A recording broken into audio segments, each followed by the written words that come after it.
Bienvenue à ce cours de pensée positive du mardi matin à Biscayne Point.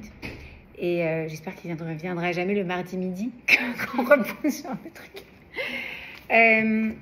Et on va commencer par lire un Tehillim. On va dédier ce cours Bezrat Hashem pour la Refoua Shelema Bekarov de Raphaël Yahish Ben Chana, Caroline Yehudit Bat Joël Eliane Sima, Laurence Aviva Bat Sarah,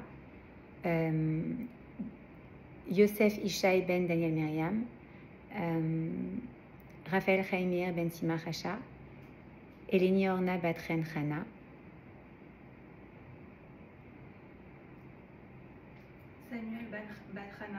Samuel Ben Chana, Ben Chana, Gabriel Gila Myriam, Ben Chana. Ok. Bezrat Hashem, des bonnes nouvelles pour tous mes frères. Ah, et le petit Noah Ben Sloan. Bezrat Hashem. Ok.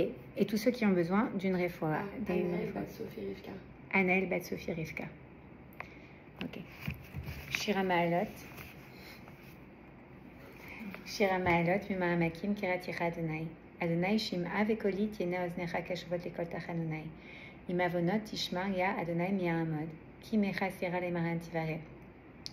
Kiviti Adonai Kivet Nafshi Velidvaro Chalti. Nafshi Adonai Mishomrim Laboker, Shomrim Laboker. Yachel Israël Adonai, Ki Madonai Yachel Sedvera Beimo Fedut Veut Israël Mikol Avnotav. Alors, mesdames, d'abord, une petite réflexion par rapport à notre cours de la semaine passée. Tu n'étais pas là. C'est pas grave, on te prend quand même. Alors, du coup, toute la responsabilité repose sur tes épaules. Aucune pression, ma chérie. Pression max. Non, mais pas forcément. Peut-être c'est très bien passé, comme une lettre à la poste, et on est prêt pour celui qui cherche à purifier et aider. On en était là, page 40. Page 40 de ce livre, si vous l'avez à la maison. Et d'ailleurs, il faudrait vraiment qu'on le trouve. Vous savez, je crois qu'il a été réédité. Je l'ai retrouvé sur une... je l'ai retrouvé parce qu'il n'y avait que le numéro 2 de disponible. Et maintenant, je crois qu'il a été réédité parce que j'ai retrouvé sur un autre site. Il faut que je le commande. Donc, je vais vous laisser lire. Ça. Je peux te mettre en... Coucou. Celui qui cherche à se purifier est aidé. Une personne dont les pensées sont positives, qui cherche à faire le bien, qui donne d'elle-même une image positive, qui juge les autres avec bienveillance et a foi en leur bonne disposition, recevra la bénédiction du ciel, car Hachem conduit les hommes dans la voie qu'ils veulent suivre. Tout un chacun a le choix de vivre comme il l'entend. Dans le livre Nefesh HaChaim, Rabbi Chaim de Volozhin dit que l'homme a été créé à l'image d'Hachem. Chacun possède en lui une étincelle divine qui reflète le Créateur, et nous lui ressemblons en ce que nous créons la réalité de nos vies. Hachem a créé le monde ex nihilo à partir du néant, alors que tout être humain crée sa réalité à partir de ce qui existe déjà. Par l'intermédiaire de sa volonté, ses pensées et ses actes, l'homme fait agir des forces existantes, placées dans les sphères célestes depuis les 6 jours de la création. Alors attends, on va s'arrêter là 2 secondes parce qu'en fait, là-dedans déjà, il y a un truc de ouf. C'est vrai. On est en train de dire, je vais reprendre juste le truc, on est en train de dire que de la même manière qu'Akadosh Baruch Hu, il a créé le monde, d'accord, mais lui, il a créé ex nihilo à partir d'entre guillemets rien, mais en réalité à partir de lui-même, d'accord, on l'a vu plusieurs fois. Et ben, nous, puisqu'on a été créé à son image, alors nous aussi, on peut créer notre réalité. Mais c'est hyper important de comprendre ça. Ah oui, la semaine passée, on était sur les séphirotes. Oui. On était en train de dire comment est-ce qu'on peut justement, nous aussi, être à l'image d'Hachem et utiliser les séphirotes pour exprimer notre volonté dans ce monde. C'était ça qu'on avait fait. Ok, donc là, celui qui cherche à se purifier est aidé. D'abord, on va comprendre que l'homme, il a été fait à la même image qu'Akadosh Baruch Hu. Et donc, de la même manière qu'Hachem, il a créé cette réalité, nous aussi, on a ce pouvoir. Mais c'est immense de se dire ça. C'est-à-dire que vraiment, c'est en prendre conscience, c'est hyper important parce que du coup, on doit comprendre que nos pensées, elles créent cette réalité. Notre imagination, elle crée notre réalité. Je crois que j'avais partagé avec vous il y a quelques semaines ce mot cet enseignement de Rabbi Nachman Mibreslev qui dit comme on va être frustré le jour où on va se rendre compte que tout ce qui nous limitait, c'était que dans notre imaginaire. Tout ce qui nous limite, c'est que dans notre imaginaire. C'est que notre imagination, c'est que notre pensée. C'est qu'en fait, la pensée, elle est illimitée. Et encore, on disait la semaine passée, quand on la précise, elle se limite. Et plus on la met dans ce monde, et plus elle se limite. C'est pour ça que quand on la pense, elle se limite déjà un peu, parce que l'idée de base, on disait, c'est chorma, d'accord? Alors ça, c'est un concept qu'on va devoir limiter en lui donnant une forme de pensée, en la concrétisant un petit peu sous forme de pensée. Ensuite, si on va la dire ou si on va la faire, elle va encore se limiter par la physicalité qu'on lui donne, d'accord? Mais malgré tout, il faut comprendre, si je dirige mes pensées, je crée ma réalité. Dans ma tête, je peux être illimité. Est-ce que je peux aller au-delà des lois de la nature? Non, je suis quand même ancrée dans la loi de la nature. Par exemple, je ne peux pas me dire, ok, je vais sauter d'un avion sans parachute, mais je vais voler. Je vais voler. Ben non, là tu vas faire un gros boum, et clac, et il n'y a plus personne. D'accord? Bien évidemment, on peut pas compter sur un miracle et se dire, ok, j'ai le pouvoir de voler, de trucs. Mais en revanche, on peut se dire, à travers Hachem, il m'a donné cette capacité, moi aussi, de créer. Et donc, tout ce que je vis, c'est en fait ce que j'ai dans ma tête. À travers la perception que j'en ai, tu as des gens, ils sont en train de vivre un truc horrible, mais ils vont avoir une perception qui est plutôt positive, d'autres plutôt négative, d'accord? Ben, leur réalité, elle va être différente. D'accord? Je prends souvent cet exemple. Si je vous dis, décrivez-moi ce que j'ai là. D'accord? Là, qu'est-ce que j'ai? Un livre avec marqué dessus, avec des bulles, avec marqué la pensée positive. Je vais vous dire, ben non, mais pas du tout en fait. T'as tort, regarde. Moi, c'est un livre, ok, mais il n'y a pas marqué la pensée positive. Il y a plein de lignes, il y a marqué contrôler sa pensée et découvrir le bonheur. Donc, aucun rapport. Et pourtant, toi et moi, on a raison. C'est juste la manière dont on a de percevoir cette réalité. Mais quand on comprend ça, on gagne en bonheur dans sa vie. Parce que dans n'importe quelle situation, je sais que j'ai le choix, à travers ma pensée, de me dire, je peux voir cette situation d'une autre manière. Je peux décider de la voir sous un autre aspect. La réalité, elle ne va pas changer. La réalité, elle ne change pas. Mais je peux décider de faire un swift, de changer, de twister la manière dont moi je l'aperçois.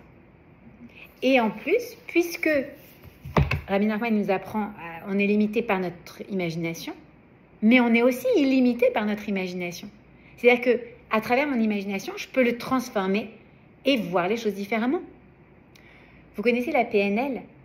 La PNL, c'est la programmation neurolinguistique. Ok? Vous avez déjà entendu parler de ça? C'est quoi?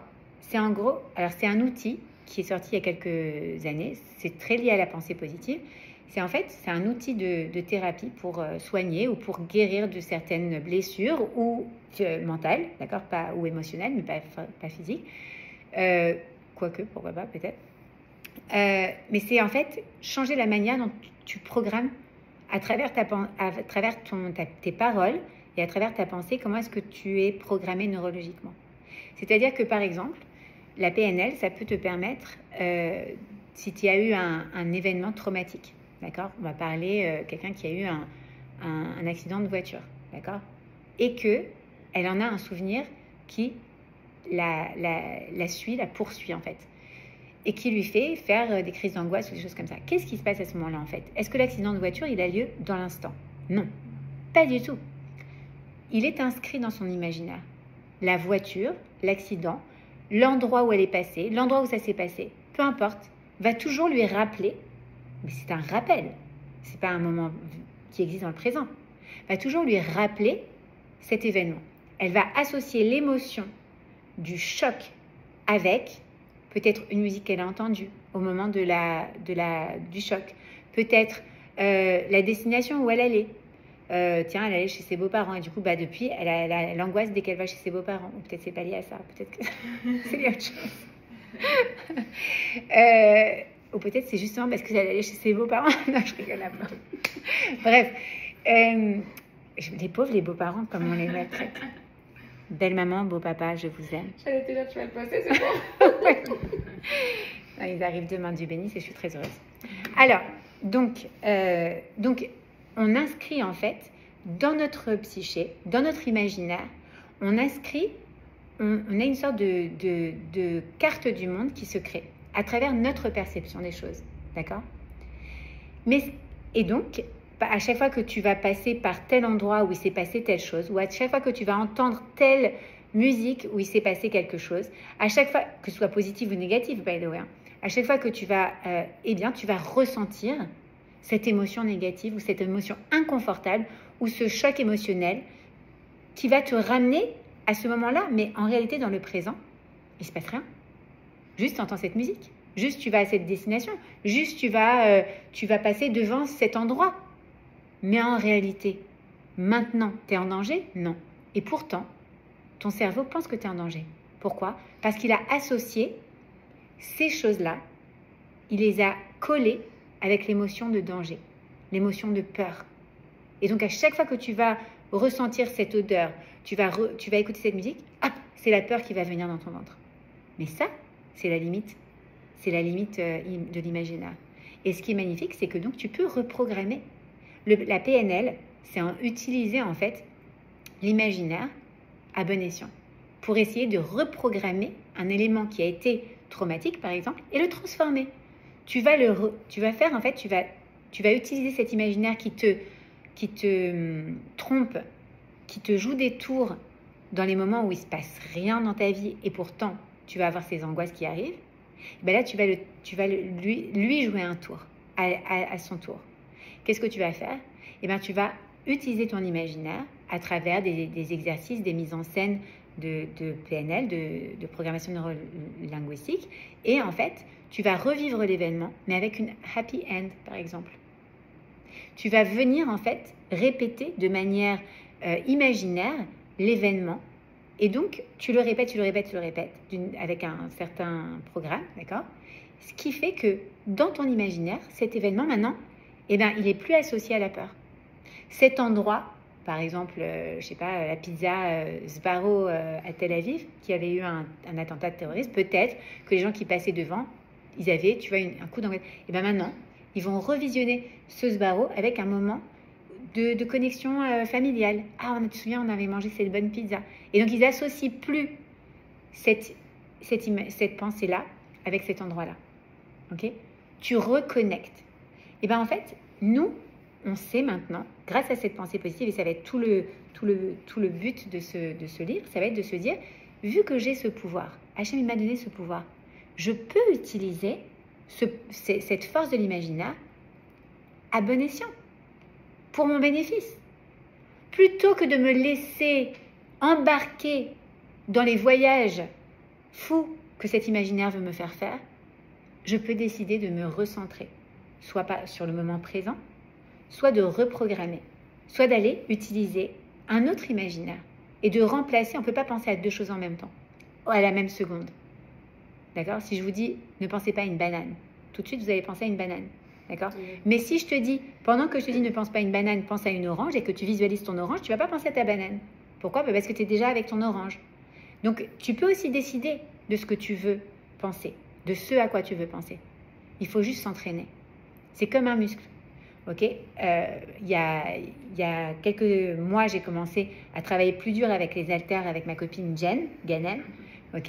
Et au départ, je faisais des séries avec 1 pound dans chaque truc, j'étais fatiguée. Maintenant, je suis à 5 pounds dans chaque truc et je ne suis pas fatiguée. Et je me dis, c'est top. Mais pourquoi? Parce que tu t'entraînes.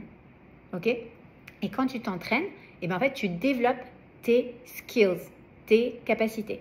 C'est la même chose avec l'imagination. L'imagination, on s'entraîne. Ça s'appelle, en français, on utilise le mot méditation. D'accord? C'est quoi? C'est cette capacité à canaliser tes pensées vers une certaine direction. Il faut juste apprendre à faire ça. Apprendre à tromper, en fait, l'imaginaire. L'imaginaire, ça peut être aussi notre ennemi, ça peut être aussi notre ami. Je peux décider dans une situation qui est effrayante de ne pas m'effrayer, d'aller imaginer quelque chose. C'est ce qu'un papa ou une maman vont faire, par exemple, pour rassurer ses enfants dans un moment d'angoisse. Imagine que les roquettes, elles sonnent, tout le monde va dans le mamad, tu vas dire à tes enfants, attention, on va peut-être mourir. Non. Tu vas dire, tu sais quoi, quand j'étais petite, tu fais une diversion. Tu sais, quand j'étais petite, ma mère elle me racontait une histoire. Tu veux que je raconte cette histoire? Et tu lui racontes une histoire. d'accord? Et tu la transportes avec toi. Et en fait, elle ne se rend même pas compte qu'elle est dans le mamad et qu'il y a des sirènes. Peut-être, je ne sais pas, peut-être que si, elle s'en rend compte. Mais en tout cas, tu arrives à ce moment-là à divertir son imaginaire. Et au lieu de lui amener des peurs qui vont lui amener une réalité qui est effrayante, tu peux arriver à vivre un événement qui est difficile, mais en même temps, à le vivre positivement. Comment? En switchant, en faisant vraiment un switch dans ta façon de percevoir les choses. Tu peux toujours retourner le vivre. Et ça, à n'importe quel moment de notre vie. Même dans des moments de dispute conjugale. Tu vois, où on se dit, mais attends, mais non, mais c'est pas vrai, c'est comme ça, c'est moi qui ai raison. Ouais, c'est vrai, peut-être tu as raison. Et souvent, on a raison, nous les femmes. D'accord? Mais qu'est-ce qu'on s'en fiche? C'est quoi la destination? Oneness, Unity, Connection. L'unité, l'union. Le fait d'être un. Qu'est-ce qu'on s'en fiche d'avoir raison? Ah, hop, allez hop, je tourne mon livre. Eh bien, on change de perspective. Ça sert à quoi de lui montrer que oui, j'ai raison? Mais je t'assure que j'ai mis 2 œufs ce matin dans le truc. Non, il s'en fout des œufs. C'est beaucoup mieux d'avoir le shalom avec ton mari. Ne t'engueule pas avec ton mari pour 2 œufs. Ah, ok. Ah, c'est toi qui dis que tu les as mis? Ok, d'accord. Eh bien, très bien. Et tu changes de perspective.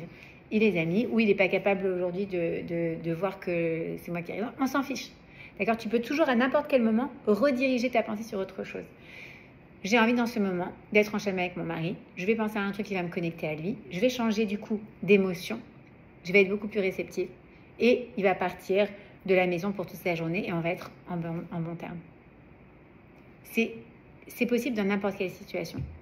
Dans une situation où on annonce une mauvaise nouvelle. D'accord? On peut toujours arriver en fait à canaliser son imaginaire vers autre chose. L'imagination, le Yetzer Hara, il peut s'en saisir et nous faire les pires et si, et si, et si, et si, et si, et à la fin, tu meurs. Voilà, c'est ça. La peur, c'est quoi? C'est toutes les risques qui peuvent arriver jusqu'à la fin, la mort. Mais en réalité, tu peux te dire l'inverse.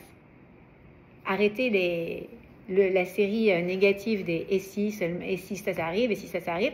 Non. Là, à l'instant présent, Baruch Hashem, je suis sereine. Hachem est en train de m'envoyer de l'air. Je prends chaque respiration et je me rends compte à combien chaque respiration, c'est un cadeau d'Hachem. C'est Hachem qui m'envoie ma neshama. Je focus sur chaque respiration et je suis I feel grateful. Je suis reconnaissante pour chaque respiration. Et je me focus sur l'instant présent. Rien que ça, c'est déjà un switch de pensée.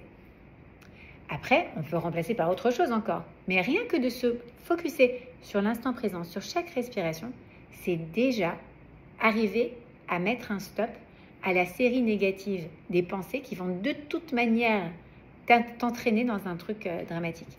Ça sert à rien. Dans l'instant présent, à quoi ça sert d'aller se projeter sur les pires possibilités? Dans l'instant présent, on doit être sereine. On doit pouvoir se connecter à sa respiration, au battement de son cœur. Et si on n'y arrive pas, à quelque chose qui nous fait plaisir. Ça peut être un moment avec ses enfants. Ça peut être, tu te souviens, ce fou rire. Avoir en tête, ou sur un petit carnet, d'accord, les différents fous rires, les victoires, les moments rigolos. Et quand tu as un coup où tu sens que l'imagination, elle te prend, hop, tu ouvres ton cahier, ça, allez, j'essaie de me replonger là-dedans. Essaye de te ressouvenir qu'est-ce que tu ressentais. Et tu utilises tes 5 sens pour te connecter à ce moment-là. Et du coup, tu te focalises sur ça. Tu diriges ta pensée là-dessus. Ok? Merci. Tu veux lire? Regarde. Je peux tourner le... on est là-bas maintenant. Rizkiyahu.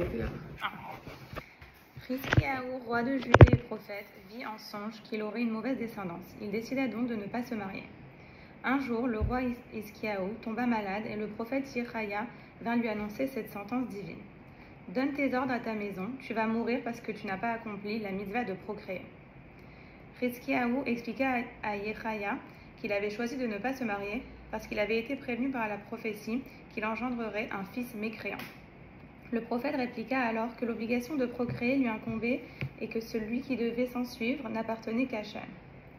Rizkiyahu comprit le message, on pria alors de tout son être demandant à Hachem d'annuler son décret. Il fut exaucé et reçut 15 années de vie supplémentaires. Le roi Hiskiaou se maria donc et eut 2 fils, dont l'un fut nommé Ménaché, qu'il emmena sur ses épaules au temple de Jérusalem et pour lequel il s'investit corps et âme afin qu'il ait une éducation de Torah. Il souhaitait que Ménaché vienne un Talmid Chacham afin de changer le cours de son destin et ne se découragea jamais. Il ne se résigna pas à accepter le décret du ciel ni la destinée de son fils et tenta d'éviter l'inéluctable afin de conduire son enfant vers une plus belle issue. Ce père devait avoir une foi et des forces spirituelles infinies pour accomplir ainsi ce qu'il pensait être son devoir. Pourtant, en dépit de tous ses efforts, lorsqu'il abdiqua, Ménaché lui succéda sur le trône et se conduisit de manière déplorable et impie. Peu après son couronnement, le roi d'Assyrie le captura et l'exila en Babylonie, où il fut torturé et placé pieds et poings liés dans un tonneau que l'on jeta dans un bûcher. Ménaché implora alors tous les dieux qu'il connaissait en vain. Il se souvint finalement des enseignements de son père, se tourna vers Hachem et lui dit « Maître de l'univers, si tu me secours, je croirai en toi. Sinon, je te considérerai comme étant toi aussi une idole impuissante. » Les anges protestèrent auprès d'Hachem et s'opposèrent à ce que les prières de Ménaché accèdent au trône céleste, mais Hachem y ouvrit un espace qui leur permit d'y accéder et de lui sauver la vie. Quelle force intérieure et quelle persévérance animèrent le roi Hiskiaou pour s'investir ainsi dans l'éducation de son enfant, sachant qu'il était prédestiné à être impie. Combien d'efforts il déploya pour accepter son fils tous les jours à la maison, d'études sans se décourager. Et avec quelle obstination il enseigna la Emouna.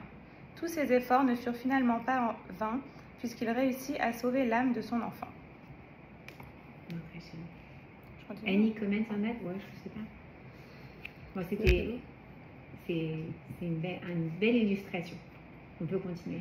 Tu es OK de continuer? La Emouna est la volonté de la théorie à la pratique. Comment pouvons-nous réaliser concrètement des changements dans notre vie à l'aide de la Emouna et de la volonté? Comment pouvons-nous atteindre nos objectifs, combler nos aspirations et exploiter notre potentiel dans tous les domaines de la vie? Comment atteindre la Emouna et la volonté réelle afin de connaître réussite et délivrance? La Emouna. Nous devons avoir foi en notre capacité à combler nos aspirations. Par exemple, si un couple vit dans un appartement trop exigu et désire un appartement plus spacieux, nous demandons-lui s'il croit possible d'acquérir prochainement une maison de 10 pièces. La réponse sera évidemment négative. Nos aspirations et nos requêtes doivent toujours être à la mesure de notre Emouna et de nos capacités réelles, dans les limites de ce qui est concevable et non au-delà. Par ailleurs, nous devons toujours faire tout notre possible pour renforcer notre Emouna afin de recevoir en abondance les bienfaits du Créateur. Comme il est écrit, Téhilim 91, ouvre largement la bouche et je la remplirai. Ce qui signifie que cette famille, qui vit à l'étroit, doit aspirer à plus grand, à passer, disons, d'un 3 pièces à un 5 pièces. Dans le pire des cas, ils obtiendront un 4 pièces, peut-être plus. Plus on y croit, plus les bienfaits se multiplient en notre faveur. Il ne faut cependant pas oublier un autre élément indispensable, le ratson, la volonté.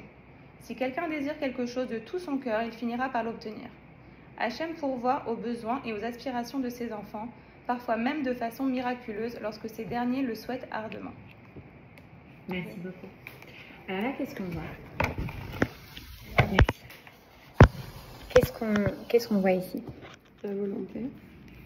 On voit la Emouna et la volonté. En fait, là, on est en train de dire, OK, jusqu'à présent, on a mis la théorie. Maintenant, on a besoin d'un peu de pratique. Comment est-ce qu'on met ça en action, en fait? Eh bien, elle nous explique, en fait, et on l'a vu, nous aussi, quand on parlait de la Emouna les premières fois, si vous vous souvenez, on parlait de... dans le premier cours, je crois, on disait Rabba Emouna Techa. Quand on fait le Modani le matin, on dit Hachem, il a foi en nous, d'accord? Il a confiance en nous. Mais nous aussi, en fait, c'est très important pour que quelque chose se réalise. Et bien, en fait, il faut avoir la Emouna dans cette chose. Donner cette force dans cette chose. Qu'est-ce que c'est que la Emouna? Notre Emouna, elle crée une sorte de récipient. Là, il nous donne un exemple du Téhilim 80 où il y a marqué ouvre la bouche et je la remplirai. Ça veut dire quoi? Crée un récipient et je te donnerai. Mais si toi, tu ne crées pas ce récipient que représente la Emouna, qui est donc ta confiance, ta croyance que ça peut exister, comment tu veux que je te l'amène? C'est comme le mec qui veut qui veut gagner au loto, mais qui n'achète pas le ticket. Tu peux prier pendant des milliards d'années. Achète au moins le ticket, Coco. D'accord? Sinon, ça ne marche pas. Ben, c'est la même chose. En fait, la Emouna, c'est le ticket du loto. C'est-à-dire que si tu y crois, achète le ticket. Si tu n'achètes pas le ticket, parce que tu dis non, je ne vais pas perdre 5 $, ou je ne sais pas combien ça peut valoir aujourd'hui, un ticket de loto, c'est qu'en fait, tu n'y crois pas. Hachem, tu ne lui donnes pas les moyens de te donner dans ce monde. Parce que pour qu'il te donne dans ce monde, il faut que toi, tu crées dans ce monde un récipient, un lieu pour qu'il vienne te donner. C'est comme ça. Et c'est comme ça qu'Hachem, il a créé le monde. Et on dit même qu'en fait, Akadosh Baruch Hu, il a créé le monde pour qu'on lui fasse de la place dans ce monde. C'est la raison de ce monde. On dit, le Balatania, il enseigne que Hachem, il a créé ce monde pour avoir une dira betartonim, pour avoir une maison, pour avoir une résidence, pour un lieu de résidence qu'ils viennent habiter parmi nous. Donc c'est bien qu'on lui fasse un lieu. Si on ne lui fait pas de l'espace, alors il ne peut pas venir. D'accord? Donc c'est pareil. D'abord, la Emouna. Et ensuite, puisqu'on est dans un monde de l'action, nécessairement, il faut la volonté. Parce que si tu as juste la Emouna mais que tu fais rien, ben, il ne va rien se passer. On n'est pas dans un monde de la pensée. On est dans un monde de l'action. Donc, on a besoin de faire une action. On a besoin d'avoir cette volonté et de tout cœur. C'est-à-dire que si tu y crois sincèrement et que tu crées ce container pour recevoir ce en quoi tu crois, d'accord? Tu crois que, par exemple, je sais pas, tu peux avoir cette maison avec une chambre supplémentaire pour tes enfants, d'accord? Ou 10 chambres, je ne sais plus combien elle disait, et que tu fais en sorte que ça puisse arriver, Hachem, il va te le donner. Peut-être qu'il ne va pas te donner 10 chambres, mais il va te donner quelque chose de supplémentaire pour que tu sois plus confortable. On a créé quelque chose pour que cette réalité, elle existe. On y a mis tout notre ratson, toute notre volonté. Okay? C'est vraiment important de comprendre ça. C'est que si on veut agir dans ce monde, encore une fois, Emouna, je crée l'espace, je crée quelque chose pour recevoir, et volonté. J'agis pour que ça arrive. Ok? Vous voulez lire le témoignage de Madame Ohana de Bnei-Brak? Ouais? Allez. Page 43. Lorsqu'il fallut inscrire notre fille dans un séminaire, nous avons fait une demande d'inscription dans un séminaire réputé de Bnei-Brak. Lorsque ma fille rentra à la maison après son examen, en compagnie de ses camarades, il s'avéra que toutes avaient été acceptées dans cette école, sauf ma fille, qui n'avait pas encore reçu sa réponse. Puis nous apprîmes qu'elle avait réussi son examen, mais qu'on lui refusait tout de même l'entrée dans ce séminaire. Je contactai aussitôt toutes les personnes qui pouvaient plaider en sa faveur auprès de l'administration de l'école, mais en vain. La direction se montra inflexible. Nous passâmes plusieurs journées extrêmement tendues, la date de rentrée scolaire approchant et ma fille n'ayant toujours pas de structure d'accueil pour cette nouvelle année. Par ailleurs, j'avais appris que grâce à la Emouna, avec l'aide de Dieu, il devait exister une possibilité pour que ma fille soit acceptée dans cet établissement, et je me le répétais sans cesse jusqu'à m'en faire une certitude. Je me disais aussi que si nos aspirations étaient suffisamment puissantes, nos désirs réels, et si nous avions une confiance totale en Hachem, ce qui semblait être un décret irrévocable, pourrait changer. Pendant toute cette période, j'imaginais que ma fille inscrite dans cette école, assise en classe, entourée de ses camarades, et cela renforça ma émouna. Et effectivement, 2 semaines avant la rentrée des classes, la directrice nous appela pour nous annoncer que notre fille avait finalement été acceptée, ce qui paraissait de prime abord impossible. Nos aspirations et notre persévérance l'avaient changée à notre avantage. Nous devons toujours prier afin que toutes nos demandes soient exaucées pour notre bien-être éternel. Nous devons demander à ce qui paraît bon à nos yeux, plaise à Hachem et se réalise. Il est courant d'entendre des anecdotes comme celles que nous venons de raconter. Nous avons entre nos mains la clé pour réussir notre vie. Il n'est pas suffisant de penser. Je crois en Hachem et je voudrais qu'il exauce mes prières. Nous devons faire un examen de conscience quotidien afin de vérifier la force de notre émouna et de notre volonté d'atteindre nos objectifs. Si nous apprenons des déclarations de foi et de volonté et que nous les nous nous les répétons à longueur de journée, leur permettant ainsi de s'infiltrer à l'intérieur de notre conscience jusqu'à en prendre le contrôle, nous finirons par y croire totalement et alors nos désirs deviendront réalité. Le maître de l'univers nous prodigue ses bienfaits à la mesure de notre volonté. Notre émouna est une force puissante capable de produire des effets inattendus. Tout ce que nous devons faire est de définir notre but, de développer notre émouna et notre volonté de voir ce but se réaliser, nous le répéter avec conviction et espérer l'aide de Dieu.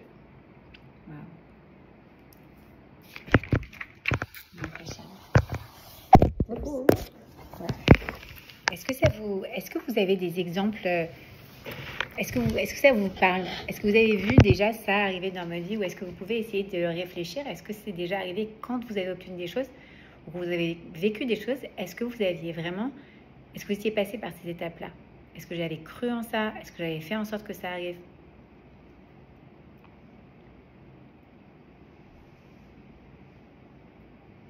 Je suis sûre. Mais on ne se rend pas compte parce qu'en fait, on le fait instinctivement. Mais c'est intéressant de, peut-être, je ne sais pas si vous avez le temps dans la journée ou quoi, mais ou le soir ou quoi, d'essayer de réfléchir. Tiens, mais ces trucs-là qui sont arrivés, qui sont des choses importantes pour moi, comment est-ce que je les ai fait arriver, en fait? Est-ce que j'ai cru?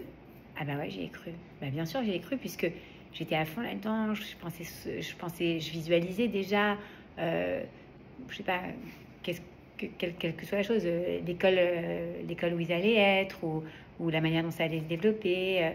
Je le visualisais en fait dans ma tête. Et j'ai fait en sorte aussi de faire toutes les étapes qui étaient nécessaires pour que ça arrive. Donc, c'est important de se remettre, en fait, de visualiser ça, d'arriver à comprendre qu'on est passé déjà par ces étapes-là. Et que si on en prend conscience, on peut le faire de manière en pleine conscience. Donc, c'est beaucoup plus dirigé vers là où on veut aller. Et on peut le mettre en application beaucoup mieux. Parce qu'en réalité, tout ce qu'on a fait, on y a pensé, on l'a voulu, et on l'a fait en sorte que ça arrive. Sinon, ce ne serait pas arrivé. Ça ne tombe pas du ciel comme ça, les choses en général. Quand on a un projet, par exemple, je vais vous donner l'exemple quand mon frère et moi, on a voulu venir s'installer aux États-Unis, on y a d'abord pensé, c'était un projet. Ensuite, on s'est dit, bon, attends, qu'est-ce qu'on peut faire pour y arriver? On y a cru. On a tout mis en œuvre et on avait cette volonté. Et on est arrivé finalement sur place, etc. Et c'est arrivé, d'accord?